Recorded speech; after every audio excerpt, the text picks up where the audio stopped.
Hey, everybody. Happy Hanukkah, Merry Christmas, all that fun stuff. Yeah, that's right. The Jewish guy in the group is the only one with any holiday cheer this year.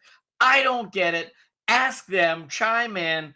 We need to tear them really new ones because, I shouldn't have to represent for all religions, is what I'm saying. That's all I'm saying to you. Anyway, happy Hump Day, everybody. This is Humpday Happy Hour with Dentist in the Know. We are your backstage pass for current trends, politics, and education in the dental world.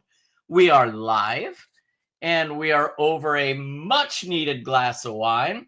This time of year is festive, but this time of year can be oh so stressful, as I've learned from my colleagues who are about to join me. Some of my best friends in the world, Dr. Chad Duplantis and Dr. Jennifer Bell, who have also had shitty days today. Woo! Yeah. Happy holidays, everybody. Where's the Tylenol? Anyway. I was actually looking up that rant because that is the best rant on the face of the earth. What is? When Clark Griswold goes off on his boss. Yeah. That is. What a lying sack of monkey he is. Dog shit. We're going to have the happiest holidays since Bing Crosby tap dance with Danny effing K. Oh, man. We're in for a good show tonight because we just have a lot of things to talk about. And really, it is a busy time of year. It's a crazy time of year, but lots of stuff to share with you because we are Dentists in the Know, and our job is to bring all of you in the know. As you know, we are all dentists, we are all educators, and we are all business owners. And with Dr. Chad Duplantis and Dr. Jennifer Bell, I am going to help bring you in the know today. So, guys, even though you chimed in early, how are you? 2.5 of December. Is anyone ready to quit yet? Anyone? No. Yeah. Can I start by telling you about my day? Just get it out, boo. Get it out. So, in October, I filed my taxes. All right. Okay. And I paid a large sum of money. Yeah. And that check was cashed. I'm feeling this already. That check was cashed almost immediately. Correct. However, actually, can I just interrupt really quickly? I too am about to write a very large check. I'm just going to go ahead and address it to Ukraine. Like, I'm not sending it to the IRS. I'm just going to write the Ukraine, and I'm just going to send it on. So dear Vlad. On October 15th, when we filed my return electronically, I got a notification the next morning that it had been rejected. What? Which means that somebody has filed a return utilizing my social already this calendar year. Now, this isn't the first time. This is the second time that this has happened with the IRS. Is it the same guy? Shit, I don't know. It's probably a prisoner. I don't know. Yeah. However, fast forward, we got to pay your taxes for you. I was going to say, a prisoner filing taxes. Yeah. So they filed getting a return. I found out, which we figured they did. Okay. Right. So anyhow, my electronic return gets kicked back. We send everything in manually, and my check is immediately cashed. However, a couple weeks later, I get a letter from the IRS. It's a letter 4883C. Which says that you need to verify your identity. So I call in and I get somebody on the phone and they say, oh, well, we can't verify you over the phone, which would verify 95% of the people. You have to go into an IRS office. So they schedule me on December the 20th at 8 a.m. A couple of weeks later, I get a notification from an IRS employee that appointment has been canceled because their computer systems are going to be down on the 20th. They already know that? On Monday or Tuesday of this week by 3 p.m. I'm like, okay, well, I kind of work, and that's kind of hard to do. For a minute? It's like the ice cream machines being down at McDonald's, JB. Oh yeah. They're it gets always better. down. So I call them and I'm like, you guys gave me 2 options which aren't going to work. I scheduled this, and so anyhow, I fast forward. They scheduled me on December 31st, which is New Year's Eve, which is my anniversary, at 8 a.m. in Dallas. I got to drive an hour to go get there. Perfect. And then I get a call yesterday, or this morning, I get a call that appointment's been canceled because their computer systems are going to be down on the 31st as well. No. Yeah. No. So he says, I will call you back at it. noon and I can verify you over the phone. I have spent, mind you, 6+ hours on the phone with the IRS trying to verify myself. So I have a patient at noon and I'll be damned if I'm going to miss this appointment. So I reschedule said patient. They don't call me at noon. They don't call me at 12:15. They don't call me at 12:30. They don't call me at 1 o'clock. They don't call me. So at an hour and a half later, I call them back and I'm like, you guys were supposed to call me. And of course you can't get Jake, who called me this morning. You get somebody else. And lo and behold, finally, they call me back at 3 o'clock when I have another patient in the chair, after the second phone call. And guess what? They verified my identity over the phone.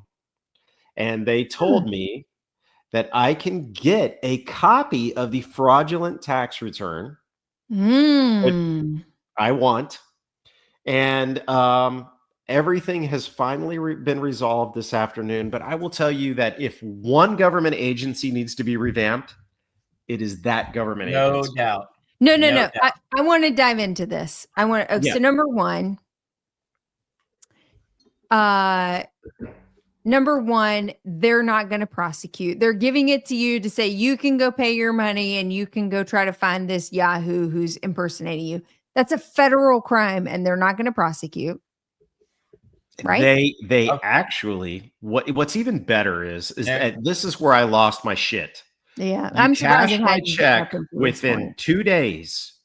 Yet I still, as of today, have to wait another 9 weeks if I wanted to apply for a business loan, if I want to apply for a mortgage, if I want to apply for anything, because there will be no transcript of my tax return, yet they cashed my check immediately.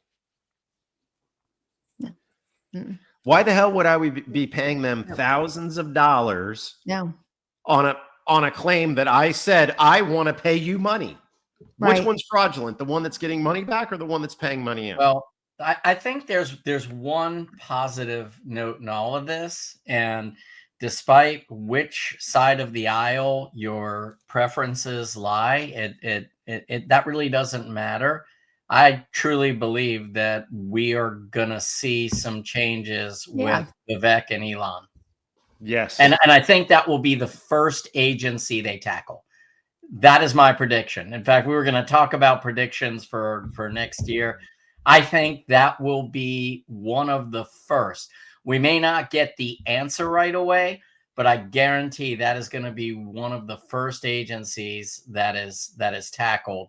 And I think, honestly, all dentists could benefit from that, and particularly those who own businesses, because we seem to get kicked in the pants at every turn. Everybody's new idea of improved tax cuts and whatever always seems to penalize those of us who own a small business and live somewhere in the middle, right? We fund the small business owners, fund the majority of the entitlement programs, and we take the biggest financial hit. 50-60% of our income goes to pay different tax liabilities, where the very uber rich can pay to get themselves out of those tax liabilities or create all these really fancy infrastructures, which I've tried, by the way. I have tried a myriad of really innovative infrastructures. And if anyone ever wants to have a whole episode on that, I'm happy to share.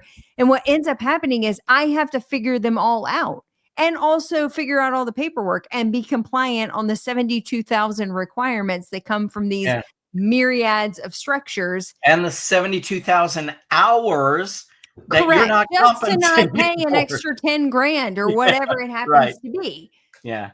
My point is, I think everybody in the middle of the income structure would significantly benefit from this simplification, how much money we spend either trying to get out of tax liability or trying to just file all the paperwork. And I can just about promise you, all of us are in violation of some law, even though we don't even know it.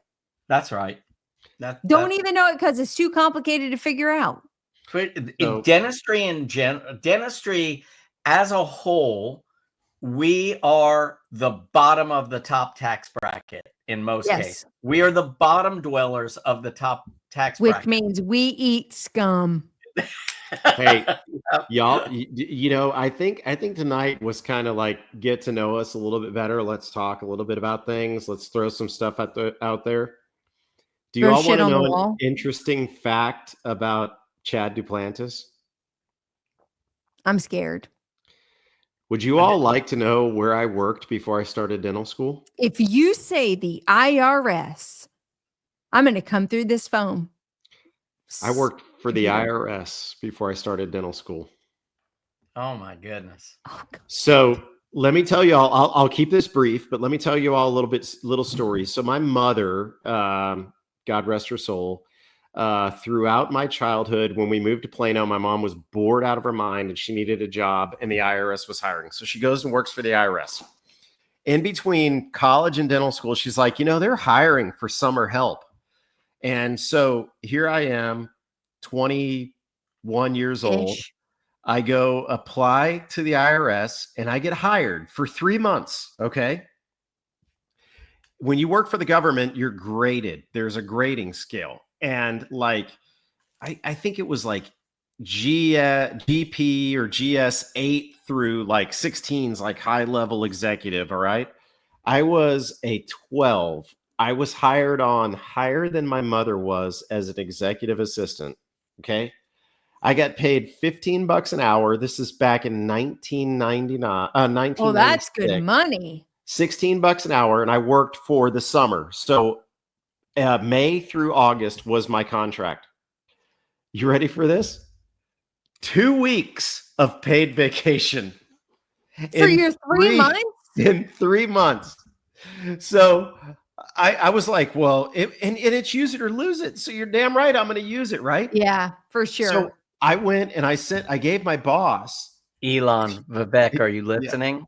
Yeah. I gave my boss my first vacation request because Ellen and I just started dating. I was going to go hang out with her for a few days. I took 3 days off. He goes, what are you doing? I was like, I'm going to go hang out with my girlfriend. And he goes, you get time off? And I go, well, according to my contract, I have 2 weeks of paid vacation. He looks at it and he goes, this is ridiculous. I go, I would have to agree, but it's use it or lose it. So I'm going to take 3 days today and I'm going to take the other 7 down the road. So anyhow, fast forward, what was my job? I have no idea what I did for the IRS for 3 months. I sat in front of a computer and this guy gave me this dot matrix sheet of paper and he goes, I need you to enter all of these numbers.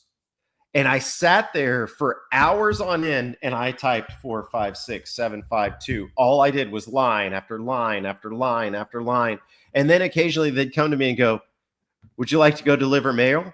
And I had a little office cart that I would walk through and I'd drop mail on people's desks and then I'd go home for the day.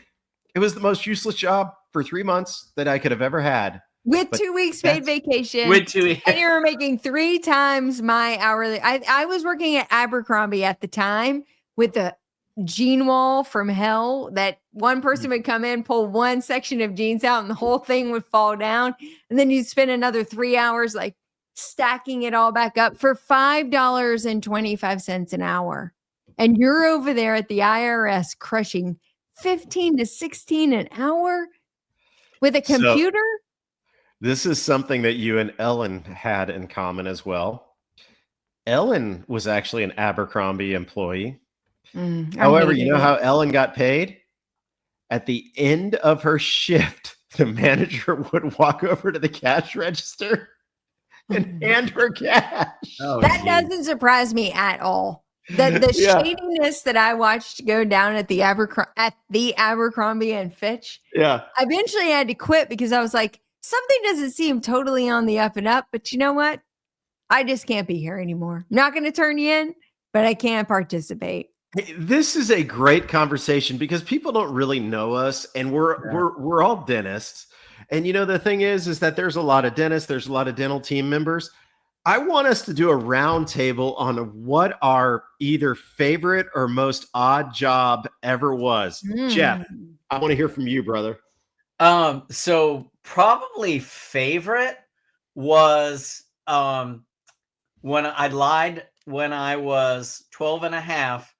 We lived in front of a golf course, and I used to go over to the golf course. I was 12 and a half. 12 and a half. Told them I You was hearing 13. this, sweatshop owners? I do. So I could start caddying. And what an awesome job that turned out to be, because I ended up getting golf lessons from the pro. These guys would gamble at this country club. Help. Like, they would gamble and say, I'll give the kid my clubs if I win this, whatever. I'm like, okay, I'll take your bet. And, hey, kid, go park. I was parking cars. I was parking Cadillacs. And Steve Miserak you remember the Miller Lite commercial? Steve Miserak, the pool player. He was a member there. Tommy John from the Yankees was a member there. I got to caddy for him. I got to caddy for most of the New York Giants when they played out there. It was just a killer job. And the coolest thing is it was all cash, my friend. Yeah. Because the golf pro, Mr. IRS agent, who can't go back that far, statute of limitations. Right. Anyway, no, the golf pro would just give me some cash, and the rest was all tips. And one day I just happened to be in the right place. Guy who was working the golf carts and everything at the course gets pissed off at the pro and just like walks out. Next thing, as I see the face lean out the window, go, "Hey, kid." I'm like, "Yeah." It's like, "You want to be the cart boy now?" I'm like, "Sure." So then I was in charge of all the golf carts. I was like 13, and I was in charge of like bag storage, golf carts. And I was coming home with cash like I was selling drugs. Like, my parents actually like, "What are you doing? Like, why do you have all this cash?" I'm like, I'm just working. Anyway, best job, goofiest job, the Noid. I was a Domino's delivery man at the University of Pittsburgh. Back in the That's days hilarious. where if it wasn't in 30 minutes or less, it was free. That's hilarious. JB. Gosh, I've had so many jobs. I mean, my easiest, best job was a lifeguard in the summer. Like, it's just kind of the perfect summer job. The hours are pretty great. It was a community pool. Then you just hang out with your friends. If it rained, you were really quick to just shut it all down, and then you weren't really working anymore. Full access to the vending machine. So that was all really great. My oddest job actually was right out of dental school. I realized really quickly that I had just received a bachelor in science in biology and a minor in chemistry, and was completely unemployable. Completely. I had zero skill set. So my dad knew the owner of a temp agency, and she agreed to meet me for an interview, and she did a placement assignment for me. And so I worked for 3 months, unlike you, Chad, still working at like $9 an hour. And this would have been in 2001 or 2. I mean, you'd already exceeded me 2x at that point. I worked for a company who managed all the litigation for tobacco companies. So big time in Carolina. I remember you telling me this, JB. this is the weirdest job. So basically, you would get kind of like for you, Chad, I would get an assignment every morning. Like, I need you to research on PubMed and all these other literature sites. The likelihood, if you live in a house that is in proximity to an airport, or if you live in a house that's in proximity to a coal mine, if you drink kombucha 4 times a week, what's your likelihood of developing lung cancer? So my job was to do literature research to find alternative reasons why you may have cancer other than smoking. Other than smoking. And so I'd spend, hours on hours, like looking this stuff up, looking at people's medical charts. like, trying to discern all of this and then having to write papers that were then used in litigation cases. That was when the flight attendants were suing the tobacco. They had a huge class action lawsuit. Anyway, I realized that a $30 million company, standalone, separate from the attorneys, was what RJR was paying just for the research, just for the data and the culling of the medical records for all these litigation cases. So I spent 3 months doing that. It was a miserable, awful job. And subsequently then worked at a conference center doing all kinds of stuff for a couple of years before I went back to dental school. So, and I have also scrubbed the floors of dental offices. I was a dental assistant for 3 years as well, in between college and a couple summers. So I know the full job from top to bottom. I'm sorry. Did you say you were a dental assistant and scrubbed the floors? Yeah, I did. Chad, do your dental assistants scrub the floors? They might tell you today that they do, but they don't. Yeah, no, I was on my hands and knees with the scouring pad, like Cinderella. Oh my gosh. Yeah. Those girls loved the Profi Jet, and the Profi Jet was a disaster for the floor. Yeah. I also glued, anybody on a team will appreciate this. The first time I was tasked with developing my first full mouth series, because of course it was a dark room and I had to feed in all the x-rays. Have you guys ever done that? I assume you have. A dip tank or daylight loader? No, I fed it into a machine. Yeah, daylight loader. Yeah. Do you not see all this? Yeah. So a full mouth series in a little dental cup. I'm gifted that to take into the room, the dark room. And I've been shown one time like what to do. So I'm unwrapping. These were duplicate films, of course, right? So 2 films are coming out of each pack. And I'm thinking, I got to get these through as quick as possible. So I'm like shoving them in as fast as I can get them into this machine, only for them to come out in one giant glued in there mesh of FMX. Like they all stuck together because I didn't know there was like a cadence and there were like sleeves and order in which you should be feeding it into the machine. So imagine you're like 7th day on the job. You walk to the lead dental assistant who already probably doesn't like you anyway and says, so I've magically glued them all together. I don't know if this is good or bad because I don't actually know how to read a radiograph. And she's like looking at you with the most possible disdain a human can have for another human. Because now she has to retake 18 films. That's right. Yeah. Because those x-rays in that machine went through 3 carcinogens before they got into the water. Right. Yeah. Right. Yeah. And I glued them together. So, Been there. I didn't have to mount them, in fairness. They were already mounted. So my favorite job, the IRS isn't going to make any of this because I've done a ton of jobs. I have scrubbed floors. I've worked my ass off since I was 15 years old, but my favorite job was I was a summer camp counselor and water ski instructor at a summer camp for 2 summers. I made $300 every 3 weeks, and I spent every single night at the summer camp. Drew Brees was one of my campers, which is my claim to fame. That was pretty freaking phenomenal. But my favorite day at the water ski, I would wake up every morning. I would go gas the boats. I would make sure that they were running properly. And then I would go to breakfast, and then I was on a ski boat most of the day. This one kid, for the life of me, could not learn to ski. We had the skis that were tied together. We had the rope that was all ready to go. Everything was perfect. All the kid had to do was hold onto the rope and sit on his ass while I pulled him out of the water.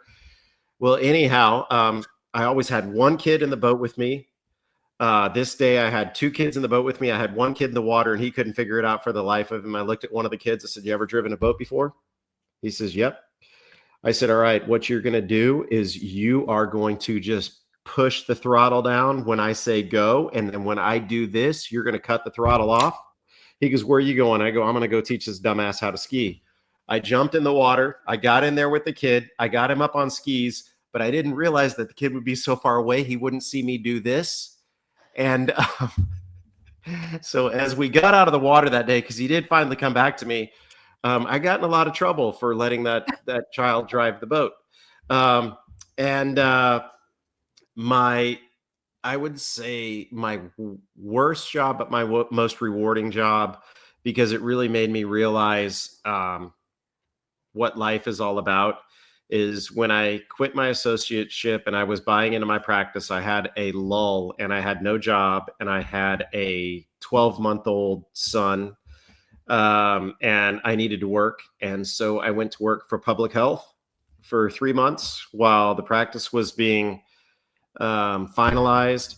And I have utmost respect for those that work in public health. It's a tough job. It's a hard job, but it's a rewarding job as well if you treat it appropriately. And it made me learn a lot about myself and a lot about our profession and a lot about what we should be. And that's Tanya Sue, I've had David Manzanares. We've got a lot of great ones out there that are still doing it.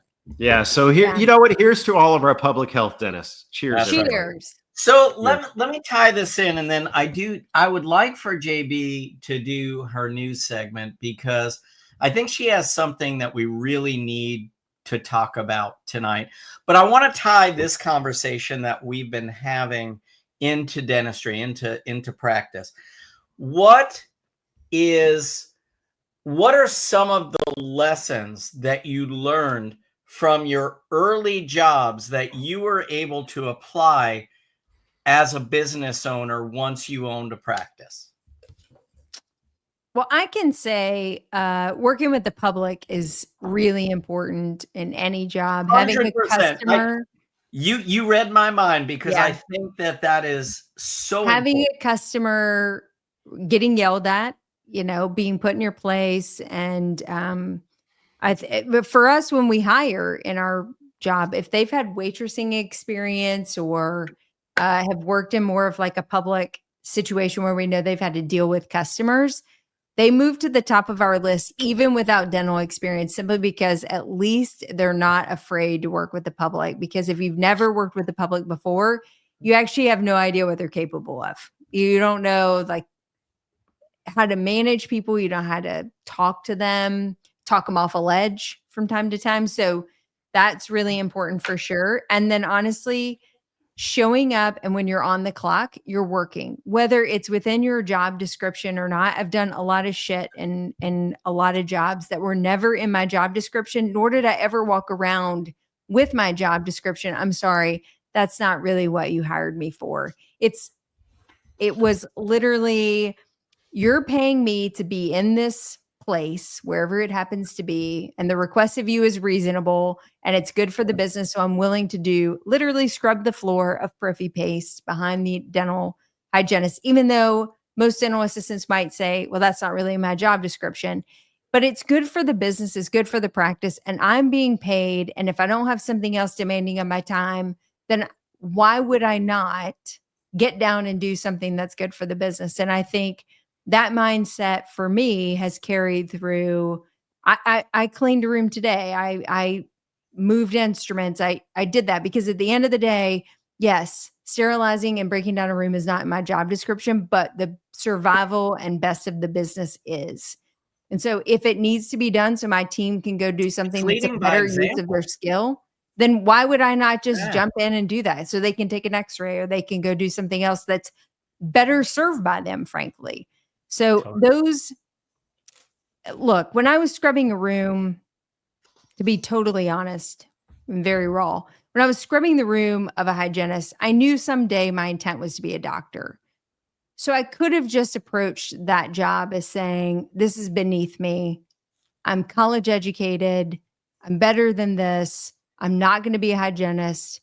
I'm going to be a doctor. Why would I get down on my hands and knees and scrub your floor? And the truth is that no job within a small business is beneath any person who's participating in it. And so for me, those were the things that I really took away to say this. And there's still skills I use every day. How do I talk to people, get them off a ledge, get them in my corner? And then how do I continue to sort of like re-humble yourself to say, there's no job within my small business that is beneath me or above me. Great points. All Chad, how about you? What have you taken from some of your jobs that you've been able to apply into practice? You know, JB kind of stole what I was going to say. Mm, She sorry. does She that often occasionally. does. But no, you started that question off, and the first thing that I thought of is that if anybody, and you can read this when you look through all of the social media and whatnot, you can see. I'm laughing at Merlin. I'm laughing too. Merlin Omer is like So, asking JB to come scrub her floors. He anyhow, doesn't own a small business anymore. you can He means his house. Yeah. When- No, I'm when- not scrubbing your house. when you read through all of the comments that are posted in social media, you'll notice the people that have a vision of service and the people that don't, or the people that have a background of service and the people that don't. There's a lot of expectations of our patients, but in the end, our patients have a lot of expectations of us. And what I would advise anybody, you talk about what you should do before dentistry, or what can I do to prepare myself for dentistry? And JB hit the nail right on the head. And it's that I think that everybody should have to wait tables at least one time in their life. That taught me the most about life out of anything that I've ever done, because I could have waited what I thought, I will never forget. $85.84 was the bill on this table. I never added gratuity because I'm not the one that's going to judge my service. They are. And I know for that $85.84, I nailed it. And I thought, this is going to be the biggest tip ever. And I don't know if these people thought the tip was included or not, but they gave me $86 and they were so proud, and they told me to keep the change, and it wasn't a joke. And I will never forget that 16-cent tip, because I provided the best service that I possibly could, and I didn't get rewarded at all. But waiting tables is the most humbling experience. Mm-hmm. You will get shit on, you will get spit on, you will get slapped, you will get smacked, you'll get spattered, you'll get smothered. You know what I'm talking about, Jeff. But the thing is Are these that the Waffle House hash browns, or are Yeah. they?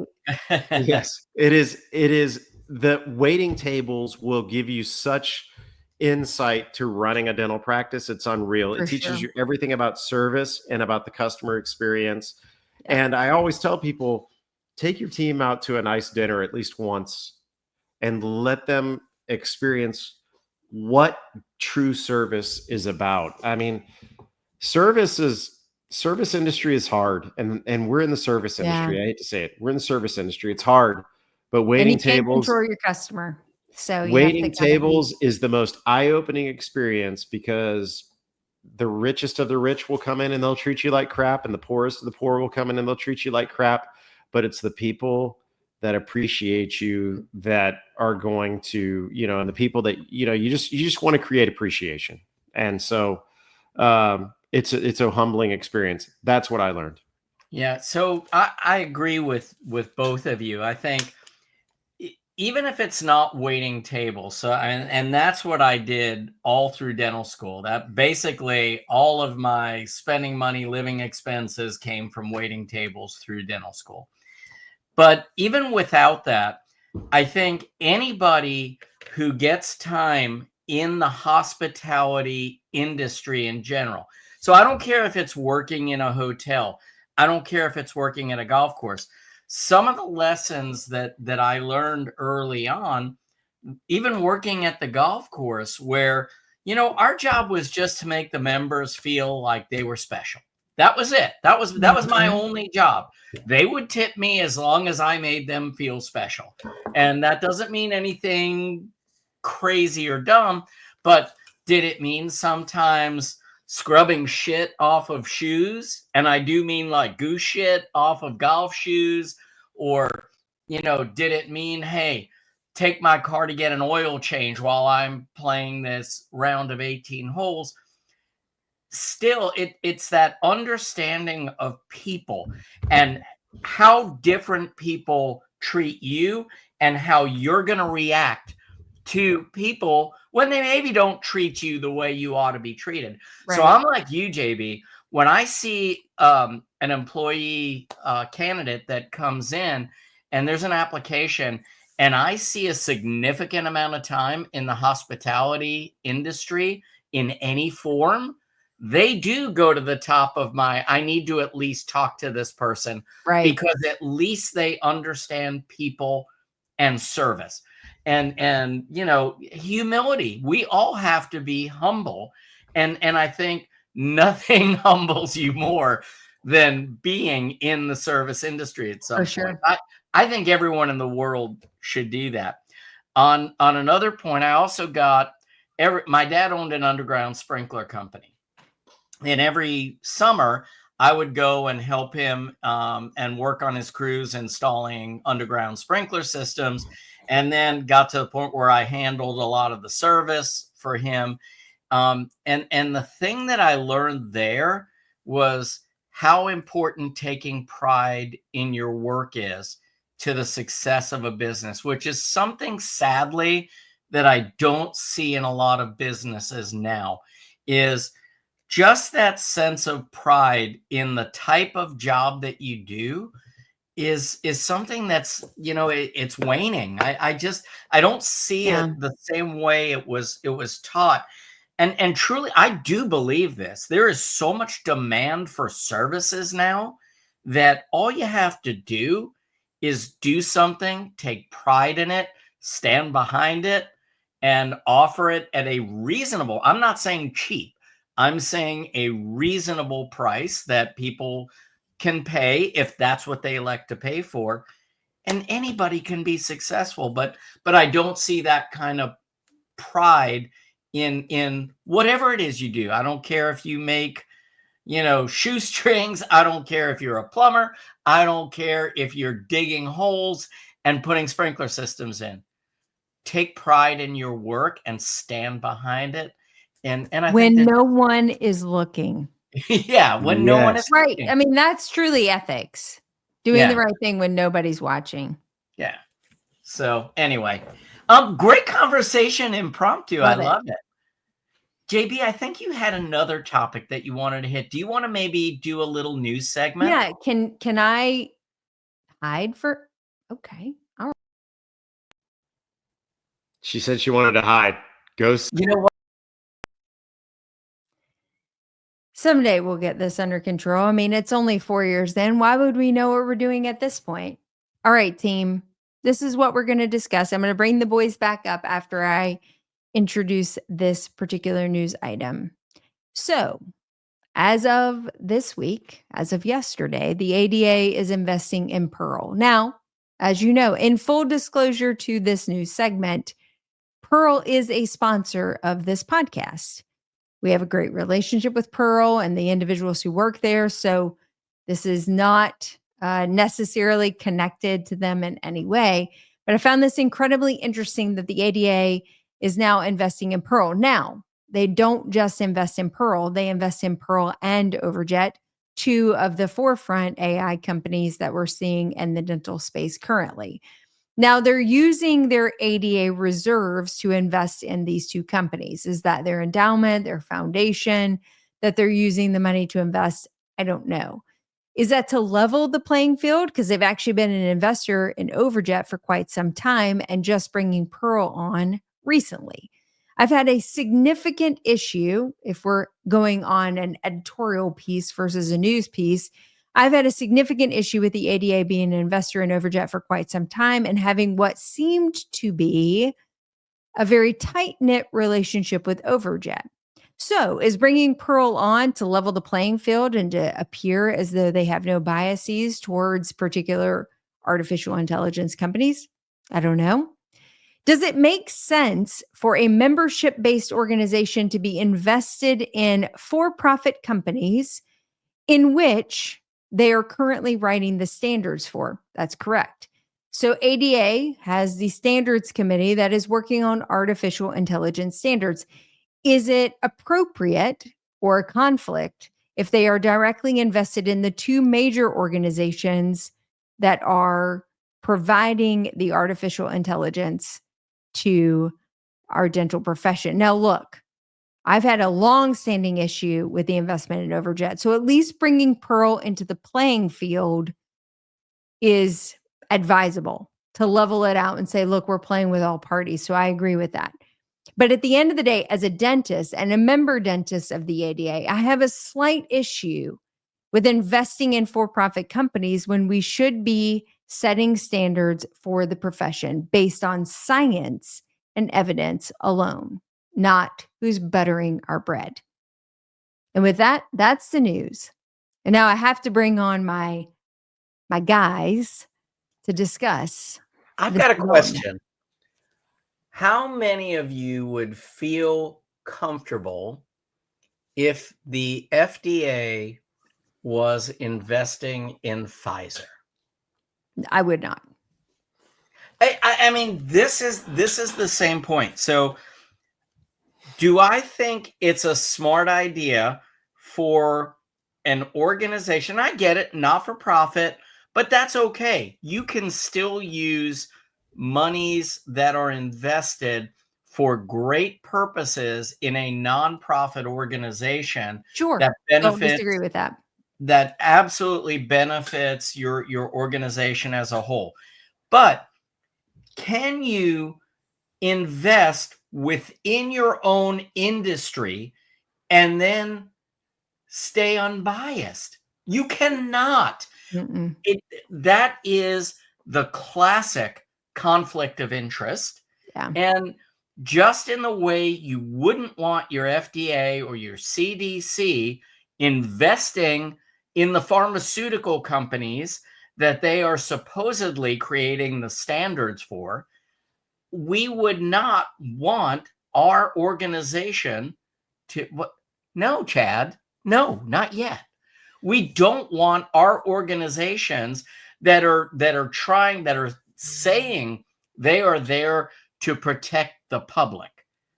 No, that's not how it works. There is no way, if you have a vested interest in a company that you're invested in within your industry to do well, there is no way you can remain unbiased and be doing the bidding of public health. No way. So you know where I stand on this. I know. Counterpoint. Okay. You mentioned two organizations that I get your point 100%. But you've got the Food and Drug Administration and you've got the Centers for Disease Control, both government-run organizations. The American Dental Association is basically a lobbying organization that puts their stamp of approval on several devices and softwares, whatnot, devices and things, widgets per se, for the consumer and the practitioner.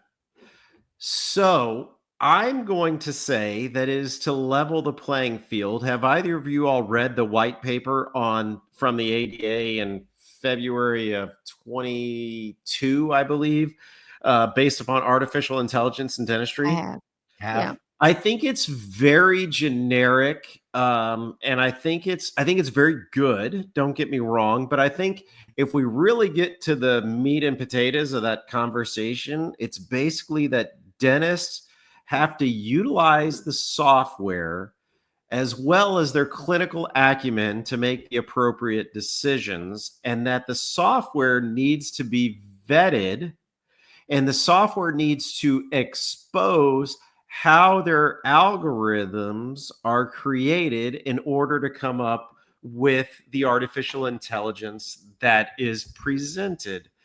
And so with that being said, I'm not totally disagreeing with you, Jeff. I do have some beef with it, but I'm going to say that I think the ADA, if they're going to put their stamp of approval on various items and whatnot within dentistry, they need to understand all of them and they need to play fair game. But the question ensues as to where does it end?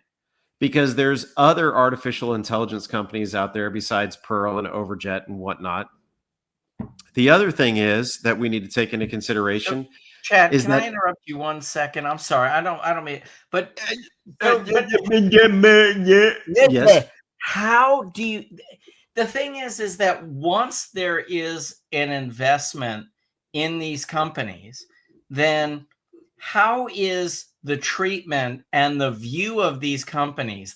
There's already a built-in bias at this point. So any other companies come along, and now maybe they challenge the science a little bit and say, look, I don't like the algorithms of these two other companies, and they come along and challenge it, but the ADA says, wait a minute, we got a lot of money invested here.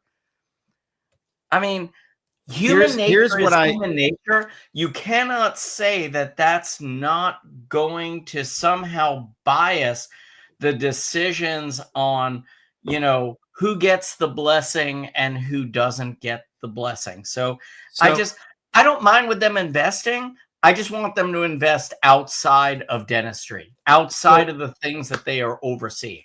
Who was the first to invest in terms of utilizing the product in the technology? I don't understand the question. I'm not going to say invest in the company, but who was the first to utilize the technology? And it's a very open and broad question, but the answer is the insurance companies. Yeah, for sure. So and the thing is that I don't think we really know how insurance companies are utilizing this data that they're receiving from AI. Are they utilizing it for us, or are they utilizing it against us? And I don't think any of us know the answer, because none of the three of us have sat behind the counter when an insurance claim comes in. Now, with that being said, I have to hope that the ADA is investing in artificial intelligence so that we can work better with insurance companies. I don't know the answer. I don't think any of us know the answer. And I would love to get Brett Kessler on here, because I'd like to find out the answer. Yeah. But if insurance, I've always said this. Bash on the ADA, please. No. That's the thing is, I don't want to bash anyone. It's a legitimate question. Yeah. But it is the purpose of a point counterpoint. A concern. And so a couple of things. One, when the white paper was written in 2022, ADA was already invested in Overjet, and Overjet had a seat at the table during that white paper. So it already had a bias in that Overjet was actually actively participating in that process. So of course they wrote a white paper that validated the value of AI in a dental practice. So that in and of itself had an inherent bias. And I have someone who's sitting on the AI committee currently writing the standards for this, and has not threatened, but offered his resignation multiple times because of that bias, because of the fact that it is not clear that Overjet is not persuading or manipulating the ADA standards. The same would be true. The ADA puts a stamp or seal of approval on a toothbrush or a toothpaste. Does that mean the ADA is invested in that particular company? So by you as the consumer buying something that has the ADA seal of approval, are you just patting the pocket of the ADA? You understand where that's going? So if the ADA is to be a scientifically reviewed and scientifically based organization, they should be investing in Tesla. They should be investing in rockets. They should be investing in crypto. They should be investing in what about drones? Oil rigs in the Gulf of Mexico. Frankly, I don't give an F what they invest in. It shouldn't have anything to do with teeth. And that's because if they're putting stamps and seals of approval on things that say, we believe that this is in the consumer's best interest, then the minute that they have an investment in that portfolio, you can no longer believe the value of the data. The data will always be persuaded. Take any company's data, like take any manufacturer's data. At least all of us in the dental space would say, yeah, that data looks great, but it also came from X manufacturer. So we have to at least appreciate that there potentially was an inherent bias in the scientific literature versus double-blinded, peer-reviewed study coming out of some ancillary basement in Yugoslavia, for instance, who has zero investment or biases in the manufacturer and the value of the data. They just want the information to be out and to be true. So that's my issue. And to your point, Chad, at least getting Pearl in the conversation means that what the ADA is recognizing is that they were disproportionately involved in an AI company. And now they are leveling the playing field. They're bringing Pearl into the conversation, which has needed to happen for several years now, because those are the two industry leaders currently in the dental space in AI. But I still argue, let's just hypothesize. And I love Pearl, but let's hypothesize for some unforeseen reason. Either a technology comes out and supersedes their capability, or we find that AI is somehow cancerous, or like something nefarious happens to patients by using AI. I don't know. Now, will we actually get legitimate information out of the ADA to remove their stamp of approval of AI and its involvement in the diagnostic process? Because now they stand to lose their entire reserve investment because they've put it into two AI companies. That's all I'm saying. I don't disagree, and thank you for making me feel like Neil Cavuto. But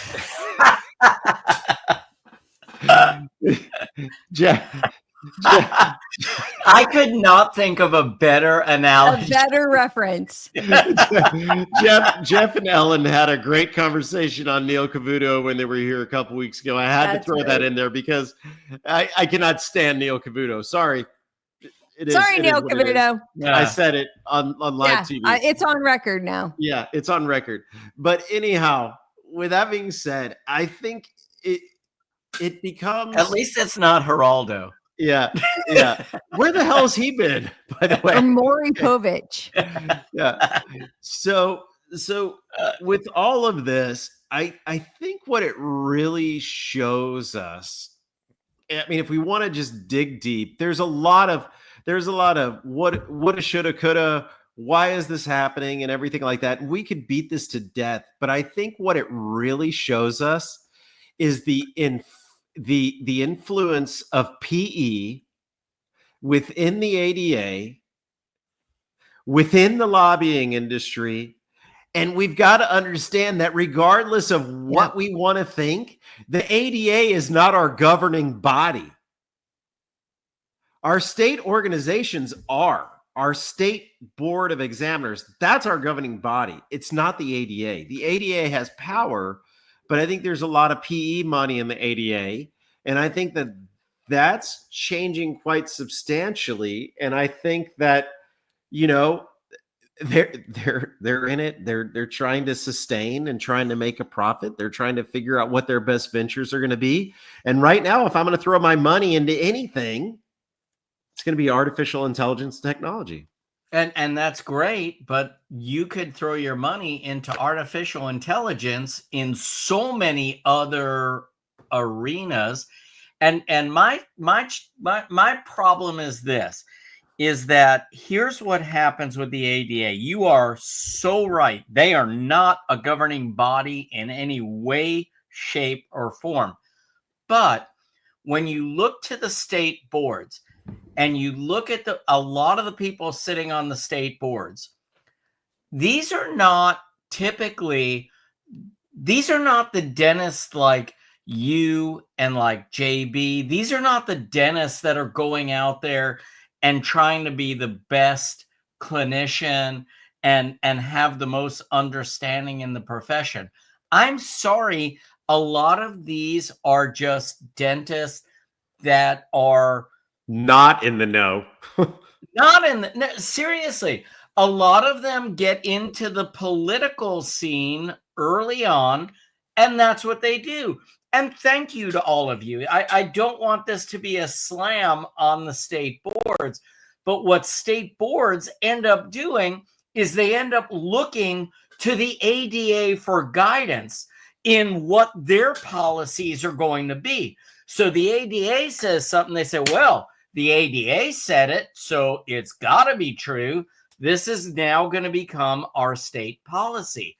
And so that's the issue that we have now is the ADA has a huge responsibility in what they do.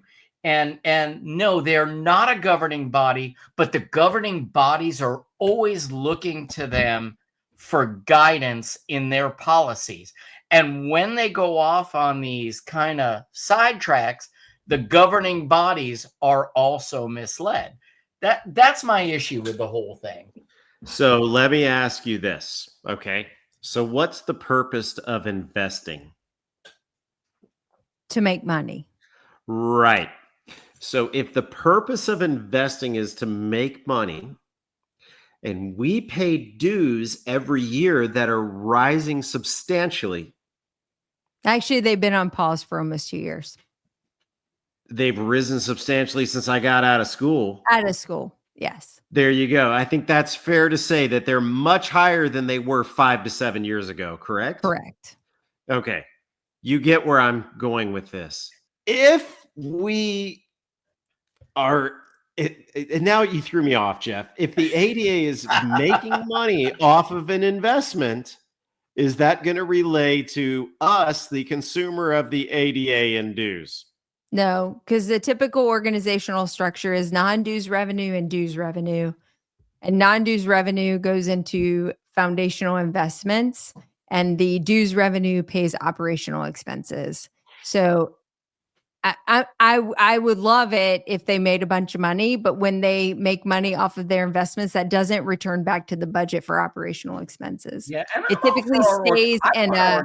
Yeah, I'm sorry. Well, I mean, I can only speak from the AGD and what I interpret from their budget, but the dues revenue and meeting attendance revenue that they make is what does operational expenses. When they make money in investments in their portfolio, that's in the investment side. It's completely separate. It's a separate budget, separate bylaws and operational liability, and that money doesn't return back to the bottom line of the. Well, quite frankly, what? Well, hang on, let me just throw this out there too. Is there are so many avenues for investments, like dentistry. Like, why, if you're a dental organization, do you feel compelled to invest in dentistry when that's just a conflict? There are so many other avenues. You could invest in AI outside of the dental world, and it has way greater applicability than it does to dentistry. And I will tell you, as someone who has invested in things outside of dentistry and invested in things inside of dentistry, I've made a shit ton more money on the stuff I've invested outside of dentistry than I have on the things that I've invested in inside of dentistry. Agreed. So here's a legitimate question. I think there's one big problem with all of this, okay? Jeff, JB, within 30 seconds, can you name 5 companies that the ADA is currently invested in? I can name 3. ADA, Overjet, Pearl, and Oral Genome. Jeff? I got nothing. I got nothing either. The point is that there are investments outside of Pearl, outside of Overjet, outside of Genome that we know absolutely nothing about. One of the biggest problems with this is the publicity that was thrown out there because of the investment into Pearl.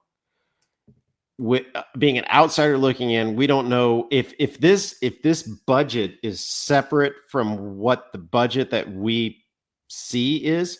We don't know what they're invested in, but there's a lot of dentists that are going to be pissed off because they invested in Pearl. There's a lot of dentists that are going to be pissed off because they invested in Overjet. I mean, it is what it is. But no, they should be happy if they invested in it because that's only increase their value. Well, as a dentist, is it going to increase our value? It's the difference between an investor and a member.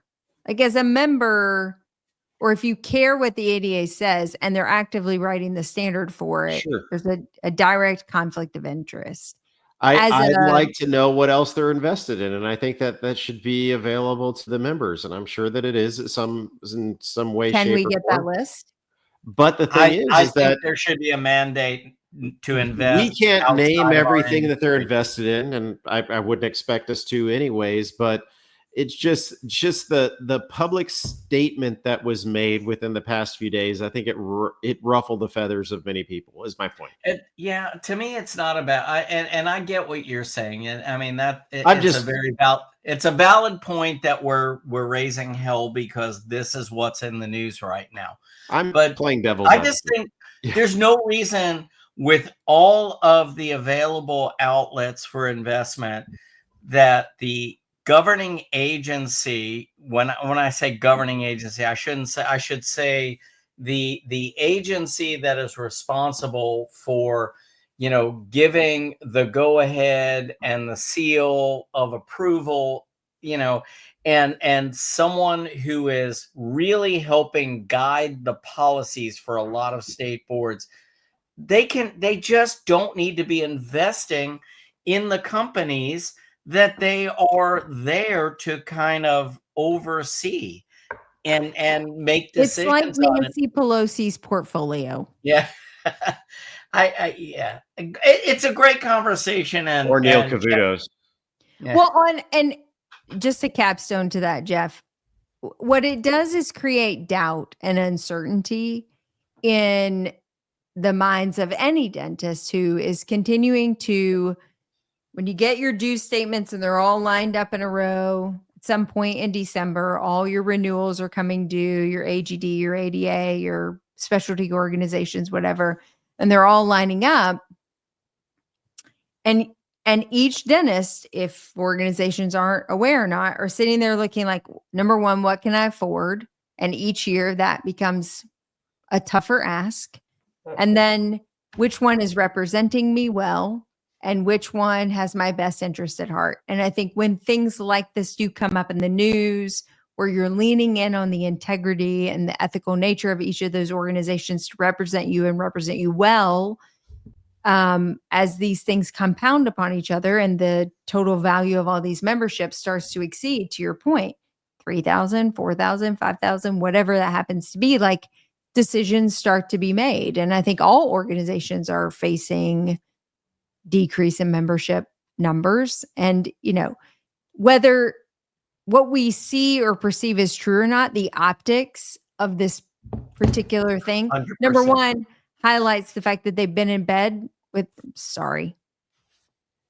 Overjet for a long time, and that needed to be rectified. So hopefully if Pearl coming in will level set that, I think that's a positive movement. But two, I think just in general, the optics don't look great. And now the ADA is going to have to go on yet another PR campaign to clean this up. And they seem to be on that constantly. Perception is reality. I mean, that's the bottom line. Possession is 9/10 of the law. But if it looks like crap and it smells like crap, don't taste it. Or yeah, let us know. All right. Well, go ahead, Chad. Close this out. And one more saying: when someone says "smell my finger," never do it. Or pull my finger. Oh gosh. Well, first of all, I'd like to apologize to Neil Cavuto as we close out tonight's show. I didn't mean to use that analogy. $10 says he doesn't watch. Yeah, $10 says he doesn't watch. Anywho, I think we're safe. Anywho, unless I tag him, I think we're pretty safe. For those of you that don't know us, you got to learn a little bit about us tonight. We fight the same fight that you do every single day. I think it's pretty obvious that we don't know what our political bodies participate in. However, something was brought to public light yesterday that ruffled some feathers, which was pretty interesting, and it brought up a great topic of conversation. If you want to do something about it, then freaking get involved, okay? Just to throw it out there, the ADA was also in Croatia this past week, and they were trying to tell Croatia how maybe they could have a better dental society. Maybe they should focus on our own country. But with that being said, one of the things that I'd really like to do, because regardless of what was discussed tonight, I do want to say that I have the utmost respect for the current president of the ADA, Dr. Brett Kessler. I would like to have him back, and I would like to have his feedback regarding what's going on with Pearl, what's going on with Overjet, what the hell's going on in Croatia. And I would like to tell everybody to continue fighting the fight, build each other up. It's the end of the year. Tensions are high. Have fun. You just have a few days left. And with all of that being said, we hope that every single one of you have a very Merry Christmas, and we wish you all a very prosperous New Year. And next time on Dennis in the Know, we're going to talk about what the hell we do in the new year to rally our team after either an incredible or a disastrous year. So, hey, everybody, have a wonderful holiday season. We wish you the best. Merry Christmas. Happy New Year, Happy Hanukkah, Happy Kwanzaa, whatever you celebrate, we're with you. We just hope that you have a blessed and joyous couple of weeks away from the practice. Have a Love wonderful night, everybody. Good Thanks night. for being here. Good night. And that wraps up another podcast for Dentists in the Know. On behalf of Dr. Jennifer Bell, Dr. Chad Duplantis, and myself, remember that we've got a great profession, so let's make it a great day, Dinks.